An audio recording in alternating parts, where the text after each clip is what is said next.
What's up, guys? Aaronapsp reacts here, and I am here with game theory. Don't feed the muse by MatPat. This theory is gonna be good, juicy. Let's go. You're ready. I'm ready. Come on.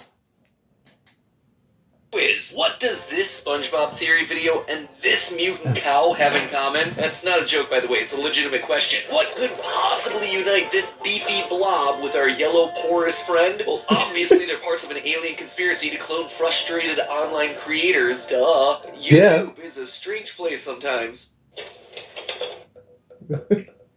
Hello, Internet! Welcome to Game Theory, the show that wants to see significant growth of that subscriber number. Actually, you know what? That's not true. It's an antiquated metric from an earlier time on the platform. YouTube knows at this point if you care about the channel or not, so you can just ignore that subscribe button down there. Seriously, do not touch it. No, stop it. Do not touch that subscribe button. Stop it. You clicked it, didn't you? A couple weeks ago, we started untangling the fleshy web of lies that is Happy Meat Farms, an ARG mystery that's hosted right here on YouTube.com. All of it posted on the channel. This place is not happy. Yep. Now, at first glance, HMF looks like any upstanding meat production company. Wide landscape shots of golden fields with grazing cows, business-friendly infographics promoting their services, corporate welcome videos full of one-frame jump scares and hidden passwords. You know, the usual. You see, once you start peeling back the layers of encrypted codes hidden within both the YouTube channel and its associated website, you find a world of horrific scientific experimentation, deformed animals, human testing, all of it tied to some kind of alien overlord simply known as Mother. Last video, we began our quest to expose this alien conspiracy, gaining access to the website's employee portal and learning that the latest human trial, H0027, mutated too far, managing to escape from the Happy Meat Farm containment facility. So, with a hyper-intelligent monster on the loose and Mother growing increasingly hungry, we found ourselves looking through a second video frame by frame to uncover the new access code.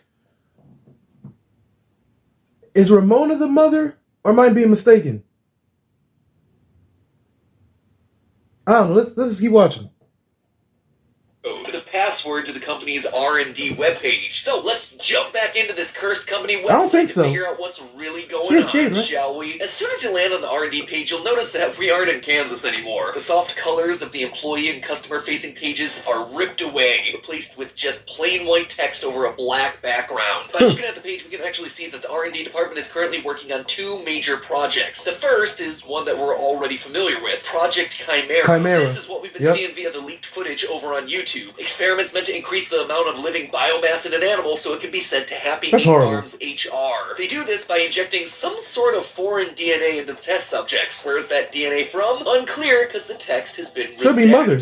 It would seem like not even upper-level employees are able to get this classified information. However, if you highlight that white redacted text, it actually reveals what's written there. Why is no one good at their jobs? Anyway, it reveals that this DNA has come from none other than Mother herself. It's her DNA that seems to be causing the extreme growth, increased intelligence, and also overwhelming aggression that we've been witnessing in these test subjects. Under the project summary, there's also an incident report which provides some additional detail on the escaped subjects that we've learned about through the YouTube videos. While the first two, an acidic chicken and spider cow, have been contained, human subject H0027 is still at large. According to the report, during their escape, H0027 stole files from the main server, likely meant to expose the company. My guess? The missing files are the videos that have been uploaded to YouTube, and H0027 is the voice that we hear at the end of that second leaked tape.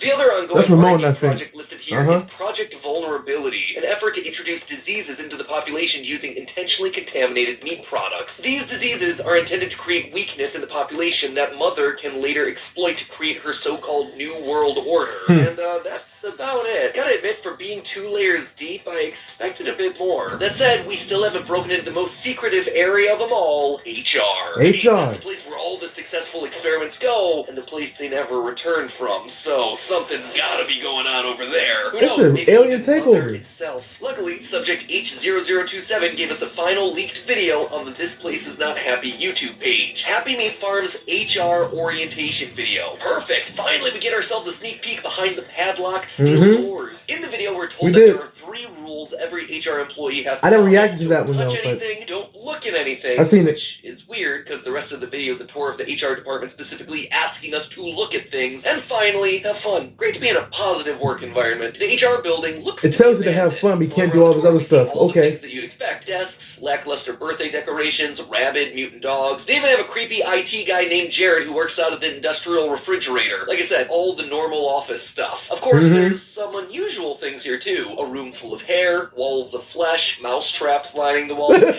finally, the tour ends with us getting to dine alongside the big boss woman herself, Mother. What does Mother look like? That's Happy Meat Farm's primary goal, using all the successful biomass experiments to feed this giant tentacled monstrosity. Quick side note, is this technically cannibalism? I mean, her own DNA is being used to make these creatures grow. Does that count as eating yourself? I can only eat things that literally have a part of me inside of them. That is a weird dietary restriction, I gotta say. Then again, who am I to judge? I don't really like mushrooms. So who's the real weird one here? I guess it's just reassuring to know that she approves of her own product. We're told once again that Mother is pleased before we cut back to a video of Ramona Bynes, head of Happy Meat Farm, thanking us for our support. Except, something goes wrong. The video distorts and we hear a voice tell us, "It's not me." It's not me. Now this is huge. By using the identifying word me, it informs us of two things. First, that we shouldn't believe that the woman on screen, Ramona, is what she says. That somehow she's a clone of Ramona. And secondly, that H0027, the person speaking to us through these leaked videos, she isn't just any volunteer employee, she's Ramona Bynes herself. Not the only evidence pointing towards that conclusion either. When the deformed dogs are shown during the HR video, we see "I never wanted this to happen" appear within on-screen glitches. A sentiment that's completely in line with I wonder what she looks like, the commercials. Of creating a farm that gives animals the best quality of life. Later, when we visit the pink room, a recreation of a child's bedroom, the name Ramona is posted on the bed. This we saw. Yep, we saw that one. Comments here, how did they get every detail right? This is Ramona's childhood bedroom. And for H0027 to know that the details were all correct, it means that she has to be the real Ramona. She was captured by her own company, she was experimented on, and then mutated beyond recognition. Only to be replaced by some sort of a clone, an exact replica so that no one would notice that she had gone missing. Luckily, this real Ramona did manage to escape, grabbing the video evidence off the servers to expose their plot. And that's not all that we see by going slowly through this video. Further examination reveals pink letters that are written on the walls throughout the HR department. WF71A. That I didn't notice. Wait a minute. And access to the final employees-only section, HR. On this page, we primarily learn about the third and final Happy Meat Farm initiative, Project Nightmare. We're told that Mother's apparently had a bunch of kids over the years, Mazel tov to her, and that these children are the reason that Happy Meat Farm needs hosts. Muses. It's vague, but the children need to digest something from each host in order to reach their final form. Only then can the mother and children share the digested stuff and then be reconnected. There's just one catch. We're told that these children can't just take over by force. They have to be willingly handed control by the host. That's where Project Nightmare comes in. A series of psychological torture that's meant to weaken a host and make them more compliant. The hair room, the flesh room, all part of the nightmare. But what exactly is being digested Exactly, here? what is that? What is all of that redacted text? If they've already broken down the will and identity of the host, what else is there to give? And what does any of this have to do with reconnecting with Mother? Well, loyal theorists, that's where the SpongeBob conspiracy finally comes in. Right at the start of all of this, on the very first page of the HMF website, there's a small blurb that mentions Happy Meat Farms sponsoring up-and-coming online creators. And these aren't just random made-up names like Ramona Bynes. These are actual real-world creators with actual real-world channels and videos that you can watch right now. Channels like The Cynical Critic, filmmaker Wesley Harrell, Conspiracy Carl, and of course, the SpongeBob guy, Alex Bale. Happy Meat Farms is an animal farming company that offers a variety of different delicious meat products. It seems like they're connected to this entire Makes you want to go vegan. Conspiracy, but how? What exactly is going on here? To date, Alex Bale's released 9 SpongeBob theories, and they start largely how you'd expect. Well-crafted deep dives into the lore of SpongeBob, looking at the exact sort of stuff that we'd cover in a typical episode. Or the characters the result of atomic testing. Is this all part of an underwater documentary? Why are there multiple rulers of the sea? But from theory number 3 onward, we start to see a much bigger story start to unfold. At moments throughout the video, Alex begins talking to a monster hiding in the shadows of his garage. A fleshy monster that he calls the Muse. Great, glad we're on the same page. You know, I'm sorry about all the shouting and the craziness. That video was crazy. I think if we just communicate, we could, avoid a lot of the that this title of Muse is very appropriate for the creature. This thing in the shadows is the one that's providing him with the SpongeBob theories. Can we get one of those? One of those Muse things? Because having someone just deliver the scripts to us on a silver platter would be pretty sweet. However, the Muse doesn't do it for free. It requires feeding, specifically raw meat. Yeah, about the Muse thing I was just talking about, still totally worth it. Buy a bunch of meat at the grocery next time you're there. So at this point, you know I gotta call it out. A monster that hides in the shadows, has long fleshy tentacles, and requires large amounts of raw meat to sustain itself. Now, why would that possibly sound familiar? And while some of us would welcome a script-delivering meat monster in their garage, Alex apparently sees things differently. It's clear that he isn't exactly thrilled by the arrangement. No, this is not what I wanted, okay? This isn't worth it. We are done. My boy, we both know you can't go back now. Okay, this is the last time that I want you out of this house. Not only do we see this in the narrative moments of the videos themselves, but his cry for help is even hidden in the channel's banner. That might look like just a black image, but good theorists know that black images are always worth checking. By cranking up the exposure, you can see the words, Don't feed the Muse. Ladies and gentlemen, we're not down on the farm anymore. This is a whole separate, related ARG dedicated to the Muse takeover. He's trapped by it, forced to make more and more SpongeBob theories despite his creative frustrations, and he's not alone. YouTube channel banners have to be made to fit all different devices that you might want to watch on, so what you see by watching on mobile or desktop is just a tiny fragment of the complete image on there. There's a much bigger image that exists that no one ever really gets to see unless they're watching the channel on a television, and even then, I don't know if I've ever actually found it used on a television. Anyway, pulling the entire banner image is a bit of a hassle. You have to go into the source code and then find the lines about 2120 wide TV banners, then you gotta fix the URL manually. But anyway, if you manage to do all of that with Alex's banner image, you actually get yourself a second secret message in there outside of the typical line of view. They are everywhere. Theorists, there's more than one Muse, but if they're out there, so Planet Take Hostile Takeover. Alex's fifth That's what it is. SpongeBob theory, he uploaded a short horror film called Late Night Snack. It did fine, 200,000 views, which is great. That's great. Until you compare it with the SpongeBob theories that can get upwards of 10 million views. To add insult to injury, Sounds is still good YouTube though. Channel, the cynical critic, real name Mark Mayhew, did a review on that very short, digging into how bad it was and really pushing for Alex to just stick to the SpongeBob theory stuff that he's good at. Alex, go back to making SpongeBob theory videos. No one wants to see your awful horror film. Admittedly, it's a really harsh review, but if you stay to watch the whole review until the end, you start to notice black liquid dripping from the ceiling vent. This same black liquid that we see appear in Alex's SpongeBob theory. Black goo that comes from a Muse. So it would seem that the cynical critic also... That right there was nasty. Like, that freaked me out so badly. Then we saw the nose, like venom coming through the vents. Crazy. Has himself a Muse in the background. And wait, wasn't Mark also one of the creators that was sponsored by Happy Meat Farm? Now you start to see how these puzzle pieces come together. During the cynical critics responding to hate comments video, we see a brief flash of his Gmail account. Based on the subject lines in the email previews, we get basically this character's entire backstory. It explains that his mother has lost her health insurance and can't afford to pay it. He also appears to have had a falling out with his business partner, Anthony, because he started to lean heavily into clickbait and aggressively negative videos. It's almost like someone, or something, has given him advice on how to make his channel more successful. And wouldn't you know it, one email later, it's a receipt for a bunch of raw meat. Looks like someone ignored the warnings and fed the Muse. Shortly after that, we see a notice that Anthony has disappeared, before finally, the big stuff. Happy Meat Farm emails wanting a sponsorship. Forget your best friend's untimely disappearance. It is all about that moolah, baby. Hashtag Spawn. The story becomes even more explicit with his final upload, why 1313 Paradox Street is an instant classic. Here, Mark's review of a film that was produced by, who knew, HMF Entertainment. Happy Meat Farm is at it again. In this video, we see the cynical critic trying to escape the Muse, only for the Muse to say this. He was being a bad friend. He was all messed up. He serves a better purpose now. He belongs to Mother now, and so will you. A tentacle launches out from the darkness and grabs him. With Commercials.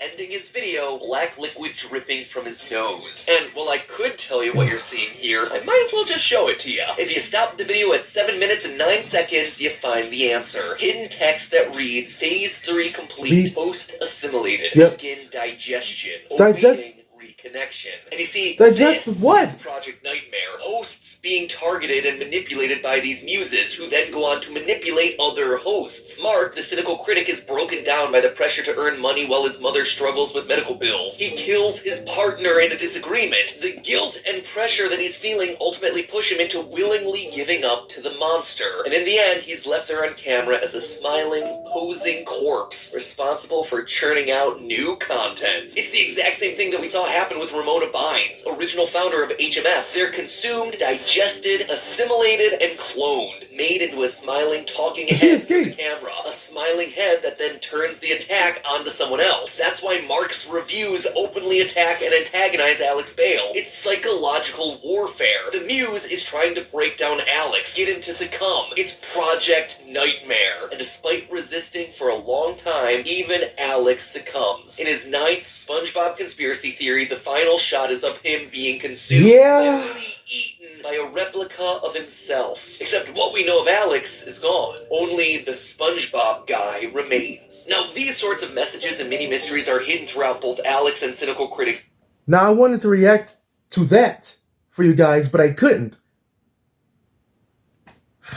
Corrupted data. I do not like when that happens. Videos, of course, but also on other channels too. Conspiracy Carl, Paradox 1313, Sonic the Blue Rat, the list goes on and on. Some of them require ciphers, others require you to match the words in the script with the numbers that appear on screen, but all of them refer to these phases, making the hosts compliant, planting spores, eventual digestion, just like we read about on the Happy Meat Farm's website. And speaking of that website, if you still weren't convinced that these two ARGs were connected, I decided to check the website banner for Happy Meat Farms just like I did for Alex Bale's channel. And guess what I found? Behind where the text box usually is, there's a mutant cow and the word Muse written across it, clear as day. Boom! Case closed, theorists. These YouTubers are 100% being digested by mothers, children, the Muses. So, knowing what we know now, I ask again, what is being digested exactly? I'm supposing it's passion, creativity, maybe some level of ethics. These creators, for various reasons, sought fame and fortune, but wound up turning to creatively unfulfilling clickbait content. They got their success, but the grind of audiences only being interested in one specific type of content has caused them to become lost, replaced with a soulless clone who's successful, but really is just a shadow of their former self, making lifeless videos not because they want to, but because it's all anyone else seems to care about. All of it in service of a greater, powerful monster, the YouTube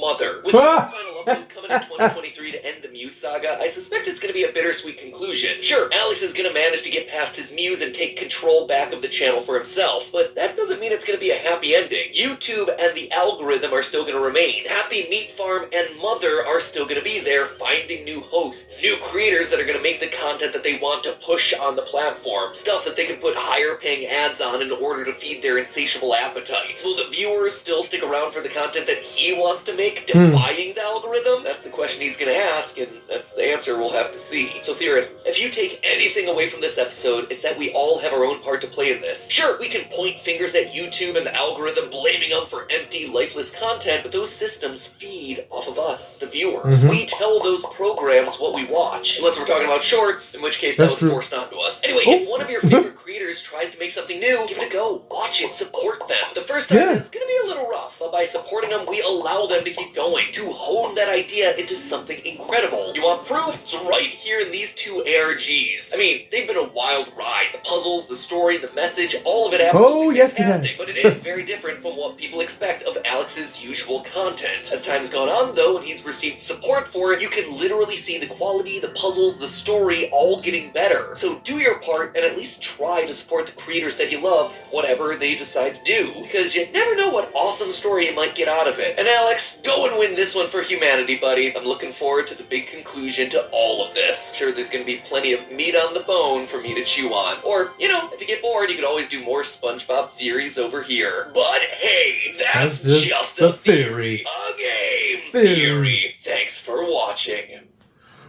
Well, That was interesting because I never knew what was being digested. Yes, their passion, their other stuff, and it makes sense, correlates with YouTube.